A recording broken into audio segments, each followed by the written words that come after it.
দর্শক, তাসকিন আহমেদের আগুন জোড়া বোলিং তাণ্ডবে ওয়েস্ট ইন্ডিজের ব্যাটসম্যানের জোরালো আঘাতে কোমর ভেঙে দিল। একাই দারুণ বোলিং করে গুরুত্বপূর্ণ 4টি উইকেট শিকার করে বিরল রেকর্ড করলেন ইতিহাসে। দর্শক, খবরে বিস্তারিত জানতে ভিডিওটি না টেনে শুরু থেকে শেষ পর্যন্ত দেখুন। স্বাগতিক বাংলাদেশ ও সফরকারী ওয়েস্ট ইন্ডিজের বিপক্ষে মধ্যকার 2 ম্যাচ টেস্ট সিরিজে শুরু হয় আন্টিগায়। সিরিজে প্রথম ম্যাচে প্রথম দিনের প্রথম সেশনে ভালোভাবে পার করেছেন টাইগাররা। প্রথম সেশনে খেলা হয়েছে 45 ওভার।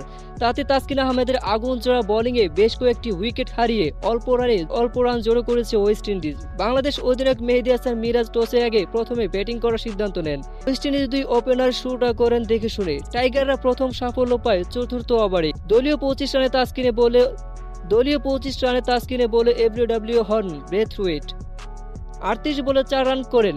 16 ওভারে তাসকিন আহমেদের বলে তাইজুল ইসলামকে ক্যাচ দিয়ে ডাকঘরে স্বাদ নিয়ে সাজঘরে ফেরেন কিসি কার্টি। এরপর লুইসের সাথে হাল ধরেন কেভেন হজ। দুজনের অবিচ্ছিন্ন জুটি গড়েছেন অল্প রানের। তো দর্শক, তাসকিন আহমেদের এমন অগ্নিজোড়া বোলিং তাণ্ডব দেখে আপনাদের কাছে কেমন লেগেছে তা এই বিষয়ে জানিয়ে দিন আপনাদের মতামতটি আমাদের ভিডিওর কমেন্ট বক্সে। ধন্যবাদ।